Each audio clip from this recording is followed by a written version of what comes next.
But of course, the first topic, the main topic, the topic on everyone's mind at USC, the transfer portal. And so there's a steady procession of players out the door.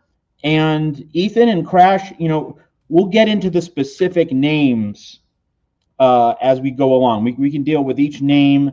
You can give your take on each player, but just on a general level, broadly speaking, Ethan first, Crash second. Is there any departure where you're going, we can't afford that? Or can you live with each of these portal departures knowing that for every exit, there's an entrance on the other side? Ethan first, Crash second. I think so far I've felt pretty good about how things are going. I mean, obviously, there's some guys that fans are attached to and you want to see stick around and become really good. I mean, someone that comes to mind for me is Matai Taguai, because I know a lot of fans are really sad to see him go because they saw a lot of potential in him, and so you're always going to have cases like that for sure. But I feel like so far generally, they're I feel pretty confident that USC will be able to replace that talent, whether it is through the freshmen that they've gotten or through the transfer portal. And it feels like, there's no guys that yet, in my opinion, where it's like USC fans are or really should be angry at them or anything like that. Like it feels like, they're all guys who didn't have a ton of opportunity at USC, so they're hopefully going to go and have more opportunity elsewhere. And USC should be able to kind of fill in the gaps so far, at least. That's how it feels for me. I agree with Ethan that I think in general, it's like, yeah, it's just kind of how college sports are now, especially with just for every guy you bring in, you're going to lose a guy. Although one area I guess maybe I have a little bit of concern, I guess maybe, is Micah Banuelos leaving, especially considering he kind of had to come in a few times and make some starts, especially as different guys were getting injured throughout the year, especially when Elijah Page went down. He'd always be in and they'd move a couple other guys around. So I guess just him, especially just what I've learned about O-lines and just sometimes just having that continuity, just those guys being more comfortable, I guess maybe is a little bit troubling, but I guess at the same time, if they can get someone who can come in and be really solid, or if Zach Hansen can have another year like he had where just if one guy goes down, another guy steps up, then I guess I won't be so worried. But just on the surface, with what I've learned from talking to offensive linemen now in the NFL, that it can sometimes be a bit alarming when you see a guy who had to step up and play a critical role when other guys were injured and possibly could have been in line for a bigger role next year, walk out the door.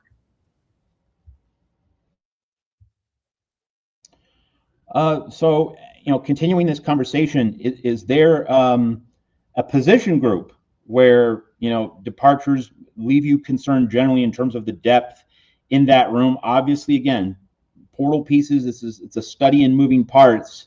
So there's certainly the expectation that whatever USC loses on the front end, it's going to be able to replenish on the back end. But, not all position groups are created equal. Not all situations are the same. Ethan, then Crash, any concerns about depth just based on, the current portal tally and perhaps other potential exits coming soon in the next few weeks? Yeah, I think for me, it's probably linebacker, just because you had Matai Tagovailoa leave, you had Garrison Madden leave, you have Anthony Beavers Jr. also set to depart. So that's three guys in the linebacker room, and the linebacker room had its share of struggles already this year anyway. And we don't on this podcast really have a lot of faith in Rob Ryan's coaching. So who knows, if those players were really good and they had a lot of potential, but they were buried on the depth chart because the talent evaluation was poor or the coaching was poor. So that to me feels like the biggest concern, especially because the room wasn't very deep already anyway. But USC has some good recruits coming in, and hopefully they'll be able to go out in the transfer portal as well. But yeah, I think if there's one area of concern for me, it's definitely at the linebacker position for sure. I certainly agree with Ethan that the linebacker room is especially going to be a concern, especially with kind of every day that passes. It does seem more likely that Rob Ryan is coming back. But I think also another room that I want to focus on, that had some struggles earlier on in the year, but on the defensive side of the ball, is the secondary. I think just especially well, got definitely steadied, got a little better, even with Kamari Ramsey out or playing nickel or just not really being in the true safety position where he's clearly the most comfortable. I still think just he's probably most likely gone this year. So I think just especially having someone who really just can come in quickly, like if USC's going to really need someone who can come in quickly and just be a veteran leader. So really, I think the area that's going to be most concerning, especially as we start to see more portal departures, is going to be, I think, that secondary and like who can step up, who do they get, and who walks out the door. All right, let me follow up on the linebacker room. Crash made the point, it's an important one, that, you know, if nothing's been done by this point, Rob Ryan is probably coming back for 2026. It raises the question, is this flood of portal departures at linebacker kind of the defensive staff's way of saying, you guys weren't receptive to Rob Ryan's coaching? It's not us, it's you. Kind of feels harsh, but like, do you think that's part of this? That if they're not firing Rob Ryan and you see a ton of linebackers leave, that kind of gives me the feeling that the defensive coaches liked their plan. They liked their approach. Danton Lynn thought Rob Ryan was, you know, teaching the right things, the right concepts, and the people in the room weren't soaking things up the right way. But there's only so much you can say or do, right? When, you know, CJ Carr struggles throwing the ball for Notre Dame and you're giving up over 300 yards. I mean, it can't just be on the players, right? Like there has to be some basic element of competence and some basic element of, you know, damage control. And is this kind of the USC staff's way of saying, hey, you know, thank you for your service. You leave. We're happy with Rob Ryan. I mean, how are you seeing that dynamic, Ethan, then Crash? I don't know. It's a really interesting question. I think there is a lot of linebacker talent coming in the 2026 recruiting class. Talanoa Ely is obviously kind of the headliner there. So, you know, maybe, I don't know, maybe it's somewhere in the middle. Maybe they're kind of punting on this current class, and, you know, they just think that the next class will be better suited for this coaching staff. I don't know. You know, it's not necessarily like, I think if we were seeing like Desmond Stevens and Jaden Walker transferring out, then maybe we'd have some more questions, because those guys were obviously starters and they were obviously like their struggles were more in the spotlight, I would say, than some of these other guys who didn't play as much. So yeah, I mean, I think it's a situation to watch. It's not one that I have any definitive opinions on right now, but it sure will be interesting to see, because obviously I don't think we're done getting news on people departing, and we're certainly not done getting news on people coming in. So it'll be interesting to see how that room continues to take shape and what we can derive from that in the future. I absolutely agree. I think it's definitely more of a complicated answer, Matt, because on the one hand, yeah, you could just be like, oh, Rob Ryan, oh, I'll talk, you know, oh yeah, let's go win games. On the one hand, yeah, I get that maybe they could be thinking, all right, maybe it's just the players. And I mean, on the one hand, you do realize what helps make a good coach great is the players. But on the other hand, you could also argue that maybe just Rob Ryan isn't teaching it well, and they're just like, all right, if they're not going to get rid of him and I need to learn and develop, I need to go somewhere else. But I think really the question when this is really going to be answered is, who do they bring? Obviously, the guys coming in via recruiting, via high school are going to be crucial, but also who do they get from the transfer portal? Can they, with Rob Ryan as the linebackers coach, can they pick up somebody credible in the transfer portal? If they can do that, then I think maybe I think then things could definitely look better if they can get better guys. But if they can't, if, you know, they're kind of having to just rely on these incoming freshman recruits or kind of settling in the transfer portal for guys to play linebacker, then I think it's certainly a concern. So it's really, I think, who they bring in, I think, is really going to answer the question of how I think Rob Ryan will do next year, since, like I said, it very much looks like he will be coming back with every passing day he isn't fired.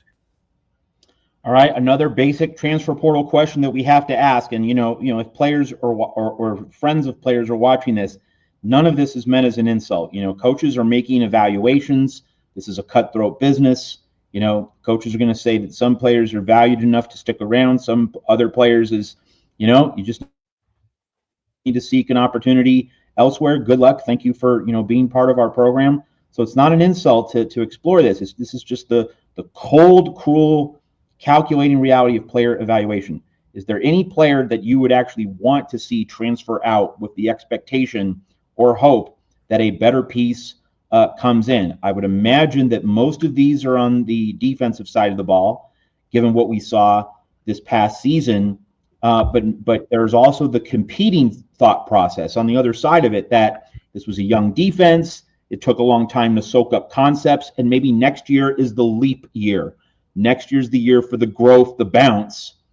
How do you weigh that against the idea of, if this guy left in the portal, it's actually good. We can get an upgrade. It would be better for all parties. How do you weigh these two fundamental competing tensions that are part of not just this transfer portal season, every transfer portal season in the modern era of college football? Ethan first, Crash second. Yeah, I mean, that's a really tough question, obviously, because I tend to be someone who, hopes for the best for everybody within within the program that I root for. Like, being a USC fan, I always want everyone who chooses USC to be rewarded for it, and to come here and have a ton of success, and just kind of, maximize their potential as Trojans. I think there's I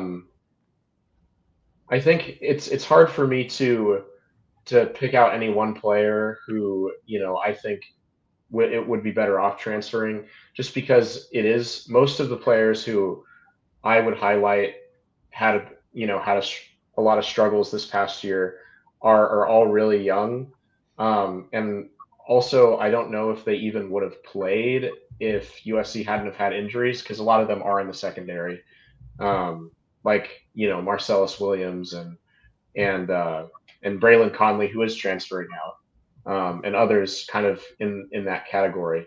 So I think that's really up to the coaching staff, and I think that it'll be interesting to see. I think we have seen. I don't think that there's been too many surprises in it. I think maybe Braylon Conley is the biggest surprise, just because he did get some playing time this year, of anyone transferring out. But everybody else who's transferring out at this point feels like they didn't get a ton of playing time. Maybe you could argue Brian Jackson, has gotten some flashes of playing time. So I would assume that there are some cases in there of the coaching staff, letting the players know that they're better off suited, to go elsewhere. It'll be interesting to see if, it's kind of like I said earlier, it'll be interesting to see if we see some players who got a little bit more playing time start to hit the portal, because then that'll really start to tell us what the staff thinks of them, and also what they think of the staff, and kind of be able to dive into that conversation a little bit more.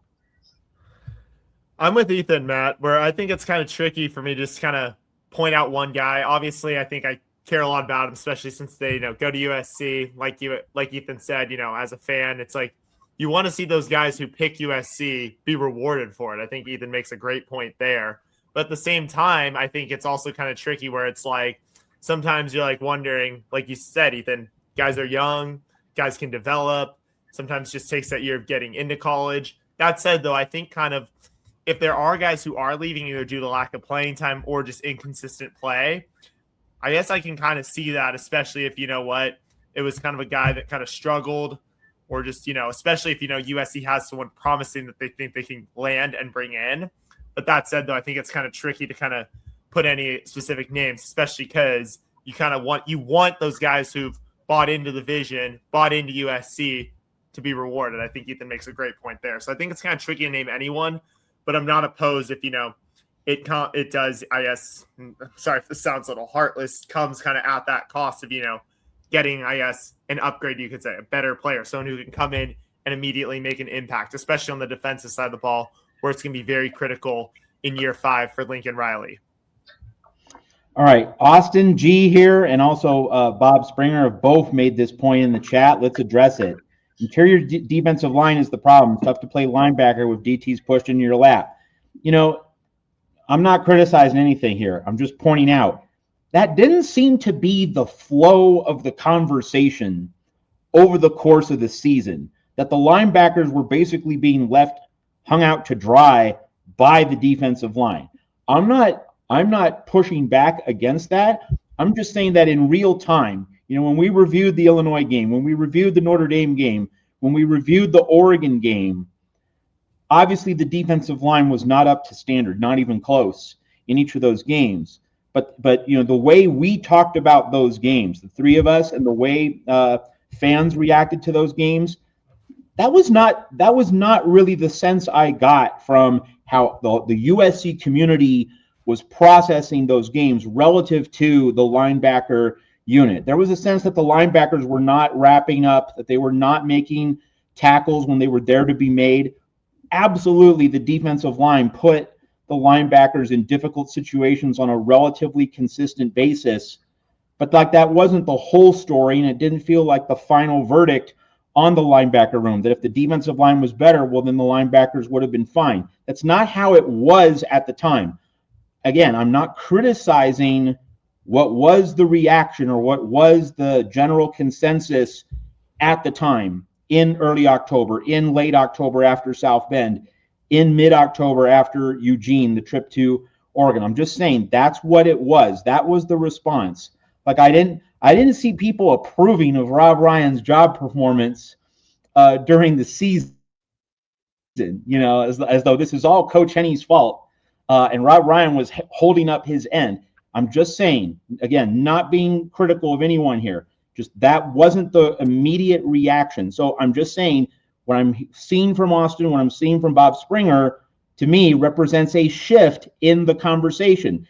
I'm not saying that's bad. I'm not saying it's inaccurate. It could be accurate. Ethan, Crash, what do you think? I'd be interested to go back and watch some game film. But I think that there's a potential point just when you kind of think about how this defensive line performed, because I think that, you think about USC not being able to stop the run.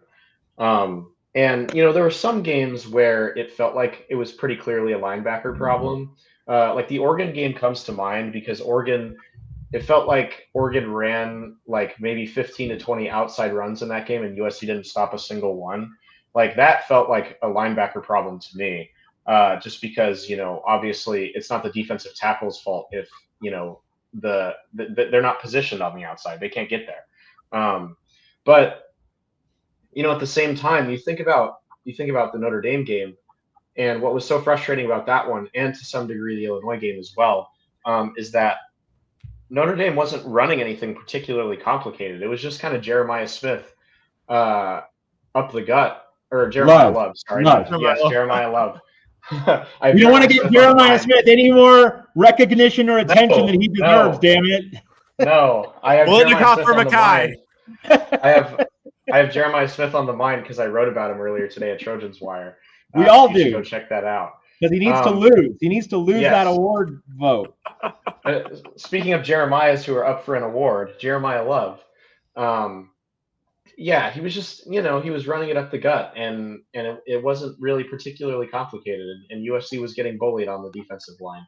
And we've talked about in the past, kind of as the season wound down, that like, man, the defensive line started out playing so well, and then USC played Illinois, and then it never really felt like they were dominant after that.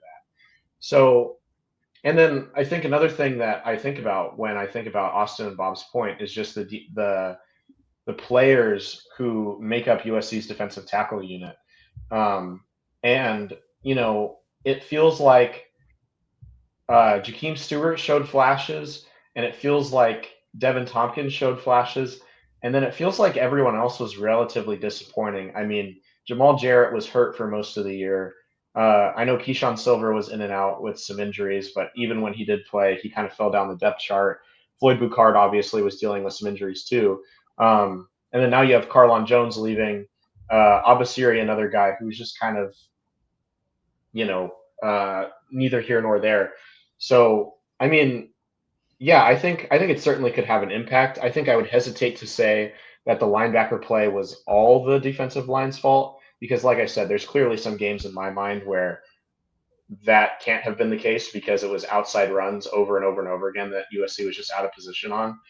But certainly, like, it could have been a factor. I am willing to believe that and to go back and watch some tape and investigate that further. I think and I think Bob actually makes a good point of like, you know what? I think in the heat of the moment, right as we're all frustrated, we just kind of look at one thing as fans and we're just like, damn it, that's the problem. That's the problem. We got to fix that. We got to fix that. Come on, like, let's go. Like, that's the problem. It's linebackers. It's linebackers. Fire Rob Ryan. Fire Rob Ryan. And I'm not saying like, you know what, that's unwarranted. I mean, I will own it. I have called for Rob Ryan to be fired multiple times, and I've imitated him like half a dozen times on this show. You're right there with me, Matt. But at the same time, I think now the season's over, and USC fell short of the playoff. I think it is fair to go back, rewatch games, and maybe look at all right. I'm not saying like I'm not letting the linebacker room off the hook here. But at the same time, I think it's also fair to evaluate, okay, what else went wrong? Were they kind of put in tough situations? Like, were there cracks in the D-line? So I think Bob actually makes a pretty fair point, especially now that we're at the end of the season. All we got left is the bowl game. To where, you know what, it's really, I think you got to look at the other areas of like, all right, where are things going wrong? And I think Bob's comment about 6 minutes ago, he said, this is a business nowadays too. So the staff has to look at its investments. I think is a great point, Bob, because if you're not, that could be the area where you're going to get beat up next year. So I think it's very fair to go back and just critically evaluate all areas. And if you're seeing flaws in the D-line, even if the majority of the blame, and I will stand by this, is on the linebacker room and Rob Ryan, I think you still got to obviously correct the mistakes elsewhere too, because if not, then it's going to be the D-line. That's the problem. Then we'll be calling for Eric Henderson to go next year. So really, I think Bob makes some really smart points that I think are definitely worth talking about as we are. And I think it really just shows that just if USC is going to make the playoff next year, they got to look at the entirety, not just of the defense, but also the offense as well as the special team, all three phases of the ball to become a better football team, a playoff caliber football team next year.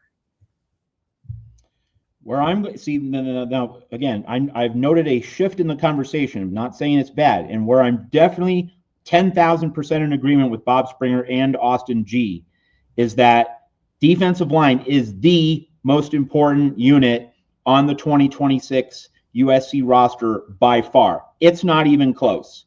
It is not even close. Like everyone else is playing for second. Pete Carroll's ascendancy in 2002 going into 2003, that 23-0 shutout of Auburn in 2003, like that was the click clack. We're coming into your crib and we're just raiding everything. We're wiping you out. We're taking no prisoners. It all started up front. It all started with Wild Bunch 2. It all started with, Sean Cody and all the other just home wreckers up front. Like that is a cornerstone of great USC football, just having a filthy McNasty defensive front four. So that is where it all starts. So you're not going to get any disagreement with me on that. My Rob Ryan critique and why I still think he should be fired is simply this. Matt Entz got a lot out of that linebacker room, and he had Eric Gentry for only 1 month in 2024. I mean, he instantly got the most out of Eric Gentry in 1 month. And it took all season for Rob Ryan to not even he didn't max out anyone in that room. So Matt Entz set the bar at a fairly high level. I'm not going to say highest possible level, but like year one, pretty damn good job for a guy stepping into a position coach role at a high profile program, inheriting, the god awful mess Alex Grinch left behind. Matt Entz set the bar high, and Rob Ryan did not come appreciably close to it. And just that, to me, is okay. Rob Ryan's not the best we can do. At USC, it should only be the best. And Lincoln Riley retaining Alex Grinch in 2023 was not going with his best. and it set the program back. So that is my simple Rob Ryan critique, but I am absolutely 10,000% in agreement with Bob Springer and Austin G that it's the defensive line. It's on the defensive line. It's on Coach Henne, woof woof, to do the dog work and be the leaders of this team. You know, they can't be dragged along on a leash. No, they need to be barking, and they need to be barking all season